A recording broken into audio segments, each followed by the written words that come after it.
Kembali bersama kami di editorial Media Indonesia. Di segmen ini kita telah tersambung dengan Muhammad Adib Humaydi, Wakil Ketua Umum PBID. Pak Adib, selamat pagi.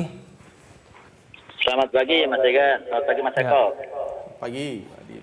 Baik, Pak Adib, informasi 100 dokter per 30 Agustus berpulang, mungkin bisa dirinci lagi nih Pak Adib, ini apa yang menyebabkan dokter yang sampai meninggal dunia berjumlah 700 ini, dari mana asalnya, apakah kemudian dari 100 ini berhubungan langsung dengan pasien COVID-19 atau seperti apa Pak Adib?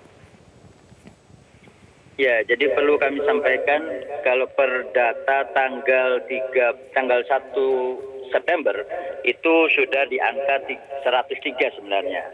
Tapi sekali lagi ini masih raw data kasar yang nanti kita akan buat tabelling. Mana yang memang berhubungan langsung, mana yang dikarenakan ada faktor komorbid, mana yang kemudian karena dari komunitas. Penularannya. Jadi ini yang kita akan coba untuk kemudian melakukan sebuah proses analisa dan investigasi yang tentunya ini menjadi dasar untuk kemudian proses pencegahan dan pelindungan dan keselamatan tenaga medis ke depan. Itu belum ada datanya Pak Adib ya?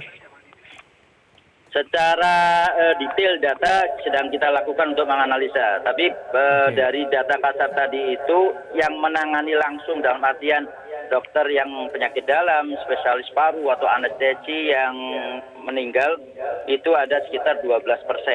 Tapi di luar itu perlu kita sampaikan bahwa pasien yang saat ini yang kemudian di awal bukan dirawat karena COVID, tapi ternyata dia positif COVID, yang itu kemudian sudah sempat kontak di luar dokter spesialis yang tadi, maka itu juga terkena pada teman-teman kami. Artinya seperti halnya spesialis ortopedi, kemudian spesialis THT dan yang lainnya termasuk dokter umum di praktek klinik ataupun di praktek pribadi, itu yang kemudian terjadi. Sehingga kasus-kasus yang terjadi pada tenaga medis juga terjadi pada yang melakukan perawatan atau pelayanan di luar dari yang spesialis terkait dengan pelayanan langsung di ruang-ruang isolasi.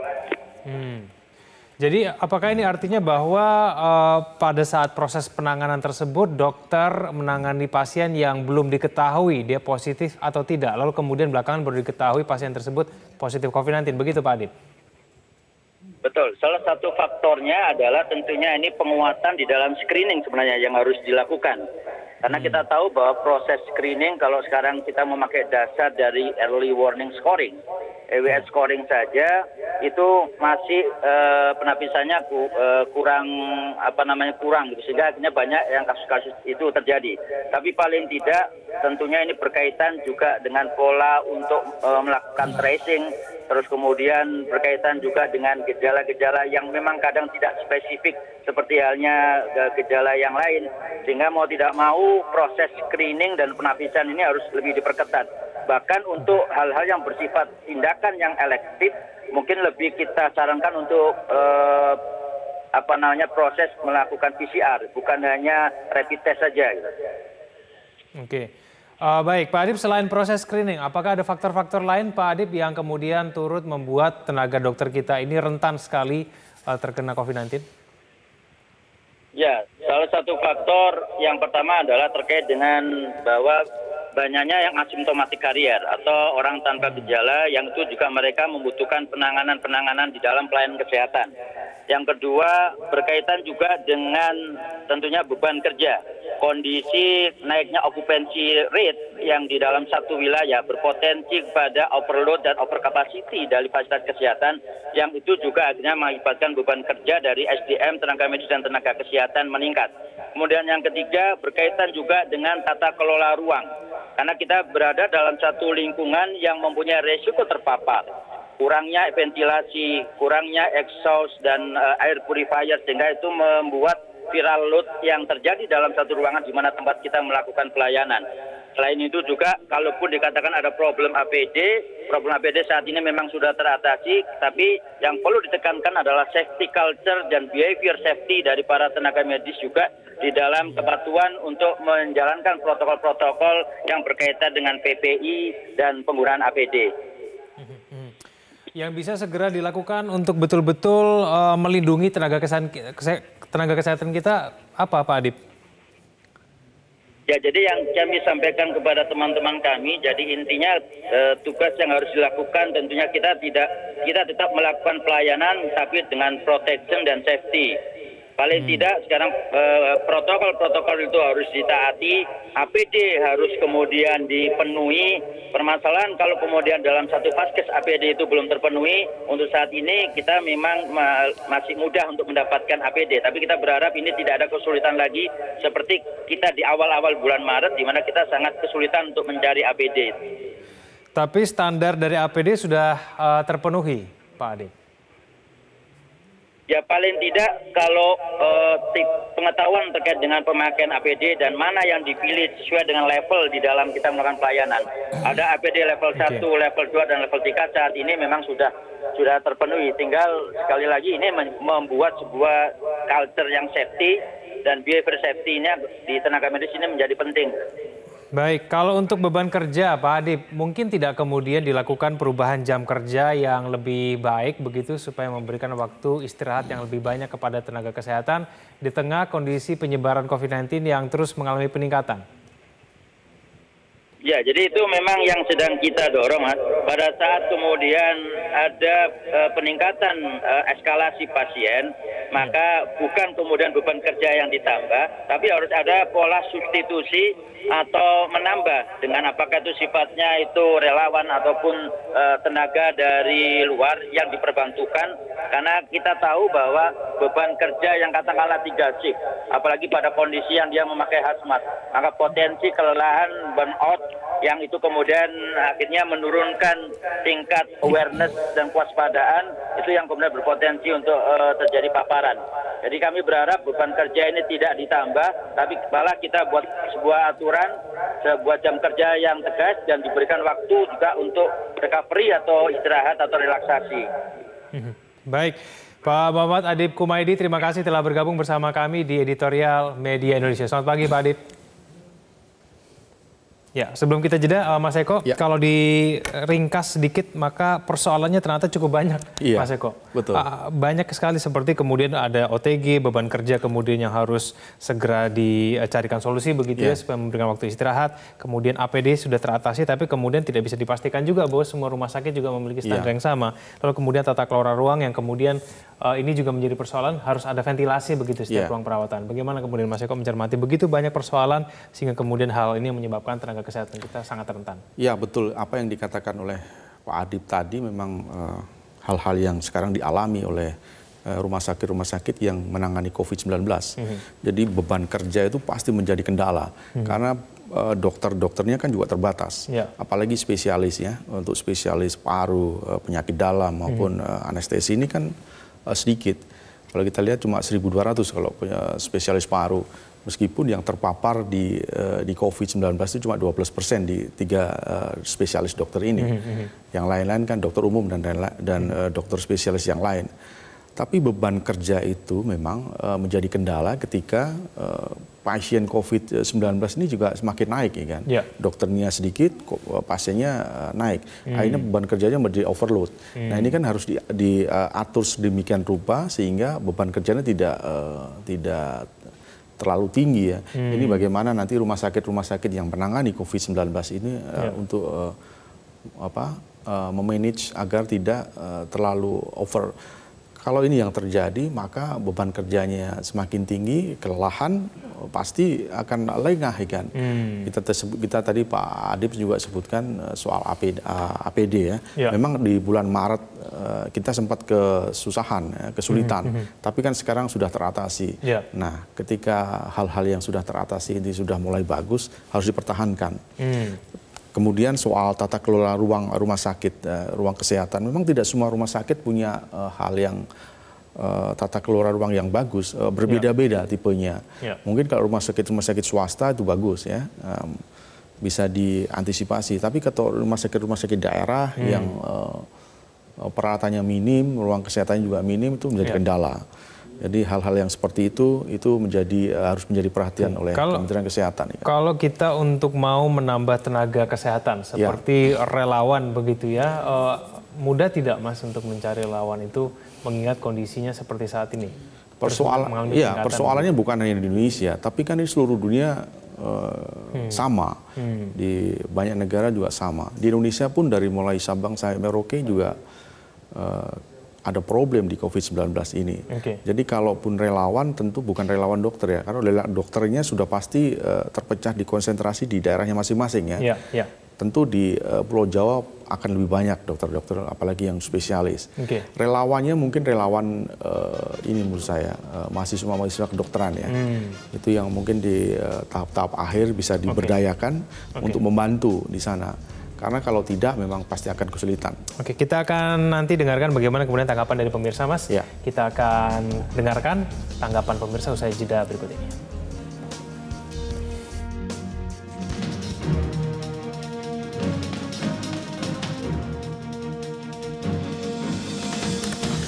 Kembali bersama kami di editorial Media Indonesia. Kita akan mulai menyapa pelapor kita pada pagi hari ini. Yang pertama ada Ibu Indra dari Cirebon. Ibu Indra, selamat pagi. Selamat pagi Bung Egan dan Bung Eko. Assalamualaikum warahmatullahi wabarakatuh, Metro TV. Waalaikumsalam. Silakan Bu Indra. Ya, kita memang mesti berterima kasih pada para pejuang kesehatan ini. Saya melihat sendiri betapa teman yang anaknya dokter itu meninggal karena virus ini. Dan juga yang masih bertugas ini, ada cucu seorang teman itu kalau pulang dari bertugas itu langsung ke tempat isolasinya sendiri di rumah, membersihkan diri dan sebagainya, lalu langsung tertidur kelelahan, tidak sempat untuk makan juga, dibangunkan juga tidur saja. Itu kasihan sekali kelihatannya.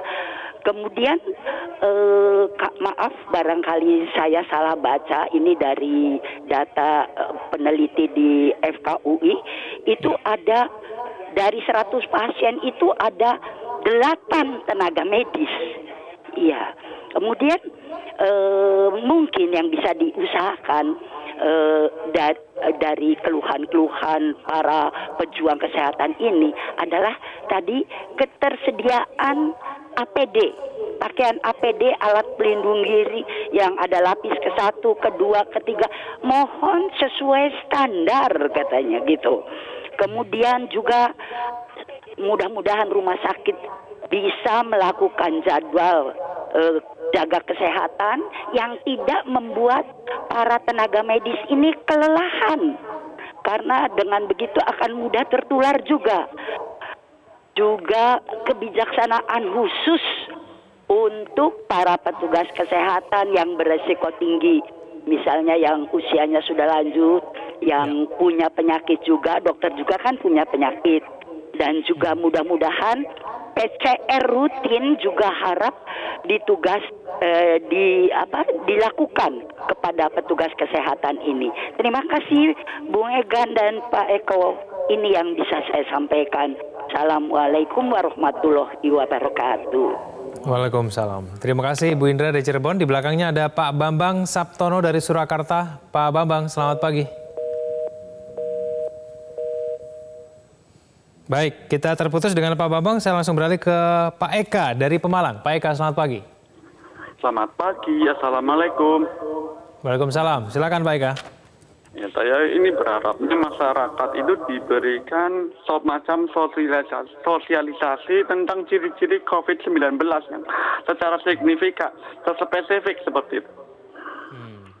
Menurut Anda masih kurang sosialisasi yang dilakukan selama ini, Pak Eka? Masih kurang, karena antara COVID-19 sama keluhan kesehatan biasa itu masih hampir sama seperti itu. Masyarakat kan jadi sulit membedakan. Kalau masyarakat itu sudah bisa membedakan ketika masyarakat berobat, mungkin masyarakat akan bisa memberitahu tenaga medisnya atau pihak rumah sakit seperti itu. Sehingga ada persiapan dari pihak naker atau rumah sakitnya. Tapi Pak Eka, apakah menurut Anda tenaga kesehatan kita pada saat ini yang menangani COVID-19 itu mendapatkan perlindungan yang cukup sebetulnya, Pak? Kalau masalah APD itu di awal-awal itu masih kurang seperti itu. Terutama di luar Jawa.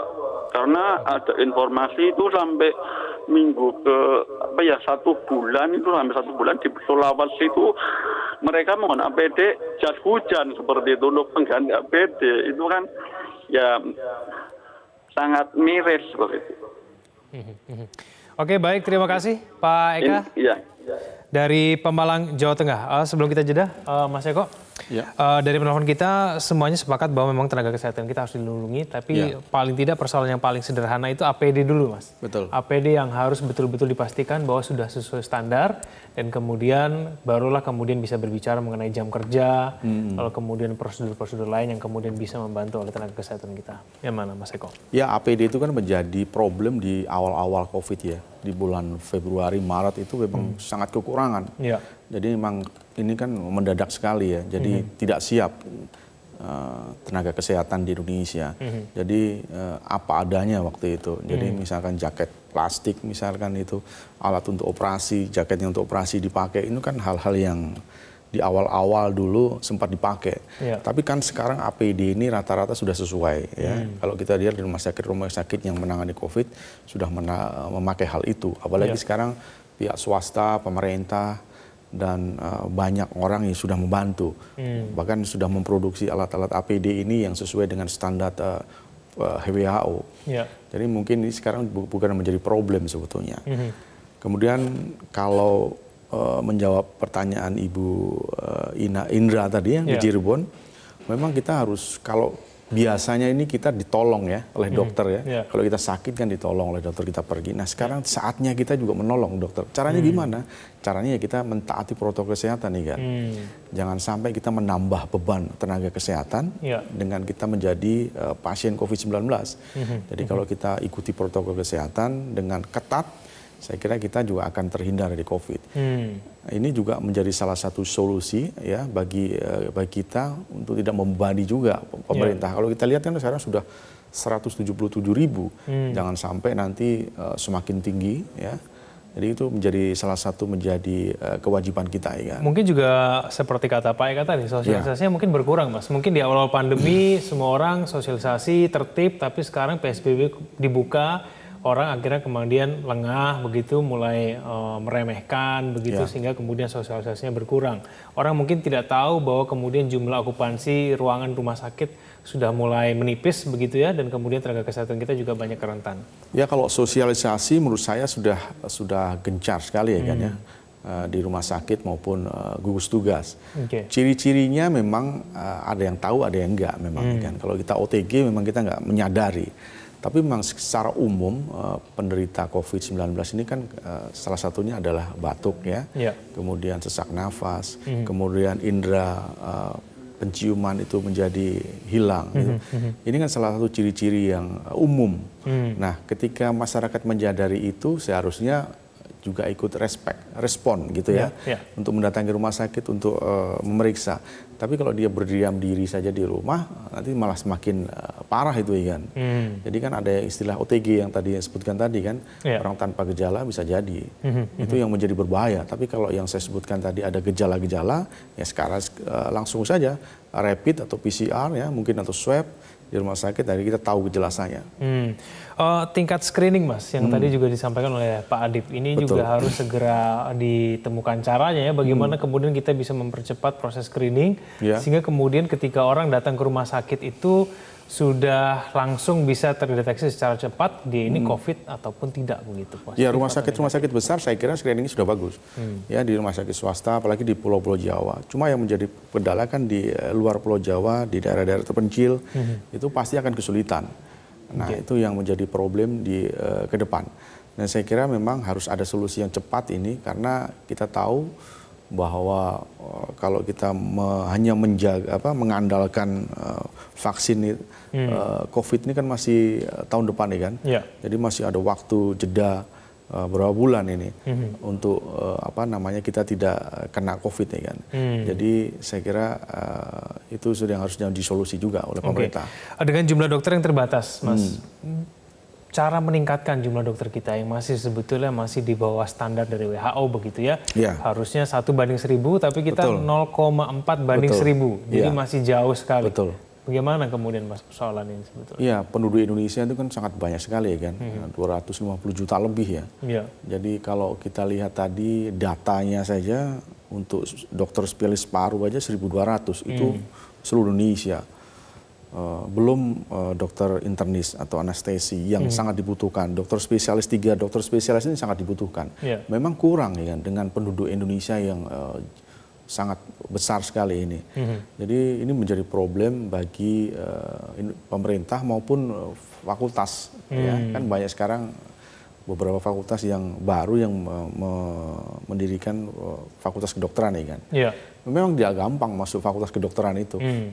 Hasratnya ada, tapi kalau intelektualnya IQ-nya nggak sampai juga nggak mungkin kamu masuk ke fakultas kedokteran. Harus orang yang pintar itu. Jadi itu menjadi problem di SDM kependidikan kita. Belum lagi biayanya yang juga tinggi pasti tinggi ya kan. Itu kalau negeri saja sudah tinggi, apalagi swasta. Nggak semua orang mampu.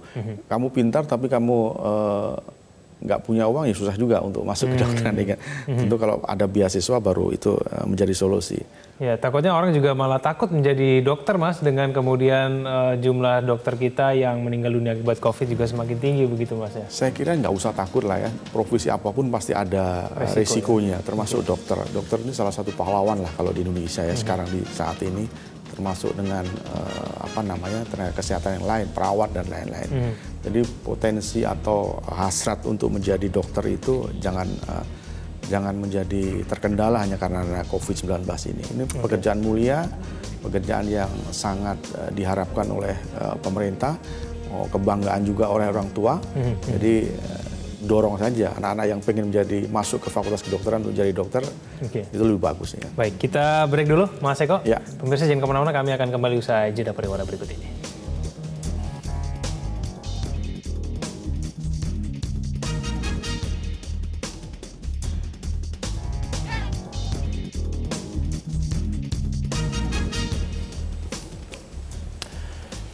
Kembali bersama kami di editorial Media Indonesia, Mas Eko. Kalau kita cermati dari tingkat kedisiplinan masyarakat tampaknya menurun, Mas. Karena kita lihat juga jumlah peningkatan tren kenaikan penyebaran COVID-19 ini semakin tinggi. DKI Jakarta bahkan sempat menyentuh level 1000 begitu ya. Apakah mungkin Mas masih mengubah jam kerja dokter itu bisa banyak membantu, mengingat jumlah pasien yang masuk juga semakin banyak begitu ya, tingkat okupansi juga semakin menipis begitu. Dikhawatirkan nanti akhirnya jadinya retorika saja, Mas. Kita pengennya dokter mendapatkan waktu istirahat, tapi kemudian ketika jumlah pasien membludak tentu tidak banyak yang bisa mereka lakukan. Ya, itu yang dikhawatirkan oleh Presiden Jokowi ya ketika bertemu dengan kepala daerah kemarin. Jadi memang tingkat penularan maupun yang positif di daerah masing-masing itu semakin tinggi sekarang kan. Kalau kita lihat 177.000 itu bukan angka yang kecil. Jadi di DKI, di Jawa Timur, di Jawa Barat maupun Jawa Tengah ini yang penyumbang COVID-19 yang paling banyak, itu harus menjadi perhatian. Kalau tidak memang kita akan kesulitan lagi ke depannya, terutama dari sisi ekonomi kan. Ketika COVID ini nggak tahu kapan selesainya, ekonomi semakin terpuruk, maka semua menjadi imbasnya menjadi kemana-mana. Jadi memang kita harus sangat tergantung ya menurut saya kan sekarang dengan vaksin virus corona ini yang sekarang sudah mulai tahap klinis. Nah ini itu dari sisi negatifnya. Dari sisi positifnya kalau kita kemarin mendengar ucapan dari Presiden, kan sudah ada komitmen sekitar 20 sampai 30 juta vaksin yang akan diproduksi di awal tahun 2021 nanti, yang disebut dengan vaksin merah putih ya. Kemudian di 2001 nanti akan tersedia sekitar 290 juta vaksin. Nah itu satu berita positif yang kemudian mungkin akan berimbas juga di faktor ekonomi ya kan. Ketika ada vaksin, kemudian vaksin sudah ditemukan, kemudian diberikan kepada warga, itu kan bagus. Jadi nanti diperkirakan juga akan semakin menurun COVID-19 di tahun depan nih kan. Iya, tapi memang sebelum vaksin itu ditemukan kan memang kita harus pandai-pandai memainkan rem atau gas begitu kan katanya Mas Eko. Nah kita ini sudah di mana nih? Kita sudah di fase yang untuk harusnya ngerem atau masih harus ngegas nih sebetulnya? Susah itu kan. Karena gini, karena ketika di DKI kemarin angka penurunannya semakin menurun ya, tiba-tiba naik lagi, tiba-tiba turun lagi. Nah, maka PSBB semakin ke sini kan harusnya diselesai, diperpanjang terus. Itu artinya apa? Artinya memang belum selesai persoalan di DKI. Di daerah-daerah lain juga sama. Terutama di Pulau Jawa. Nah di daerah-daerah Pulau Jawa saja, di luar Pulau Jawa saja yang sekarang mulai landai. Di Papua sudah mulai landai, di beberapa daerah juga mulai landai. Di Pulau Jawa saja sebetulnya problemnya kan. Kalau belum di luar Jawa itu ada di Sulawesi Selatan, di beberapa di Kalimantan dan lain-lain. Nah, Mas Eko, kalau persoalan mengenai kita di tengah-tengah pandemi sambil menunggu vaksin ini meningkatkan kedisiplinan itu masih bisa dilakukan, gimana caranya, Mas? Supaya kemudian kita tidak hanya berbicara solusi di hilir, tapi kemudian di hulu juga begitu. Bagaimana kemudian masyarakat bisa paham bahwa kemudian peningkatan kasus Corona ini semakin meningkat, jangan sampai kemudian ketika mereka melihat data setiap hari dilakukan oleh BNPB, menganggap itu sebagai hal yang biasa saja begitu, tetap beraktivitas seperti biasa. Iya, ini kerjasama antara pemerintah daerah, TNI Polri harus terus dikedepankan. DKI misalkan, sanksinya itu harus dipertegas, benar-benar denda itu. Kalau kasih denda ya denda, kalau dihukum ya dihukum gitu loh. Jadi 1, 2, 3, 4 kan kategorinya. Pertama, kedua, dan ketiga, dan keempat. Daerah-daerah lain yang zona merah itu harus melakukan hal yang sama dengan DKI. Jadi harus diberi sanksi yang tegas kepada warga yang tidak memakai masker misalkan ketika dia keluar, tidak menjaga social distancing, atau mungkin perusahaan-perusahaan yang tidak mentaati protokol kesehatan, tidak mengurangi karyawannya setiap hari untuk masuk misalnya. Itu kan hal-hal yang seperti itu yang menyebabkan klaster-klaster baru di COVID-19 ini kan. Nah, itu harus ada komitmen yang bersama antara pemerintah pusat, daerah maupun warga. Baik, Mas Eko, kita berharap semua kemudian tenaga kesehatan kita betul-betul terlindungi, tidak ada lagi kemudian korban yang berjatuhan karena penanganan COVID-19 yang belum maksimal. Terima kasih Mas Eko telah bersama kami pada pagi hari ini. Selamat pagi. Pemirsa, sebagai garda terakhir yang menjaga bangsa ini dari ancaman pandemi, perlindungan bagi tenaga kesehatan adalah sesuatu yang serius dan mendesak. Karena sejatinya mereka bertaruh nyawa untuk menjaga kesehatan bangsa. Terima kasih Anda telah menyaksikan editorial Media Indonesia. Selamat pagi.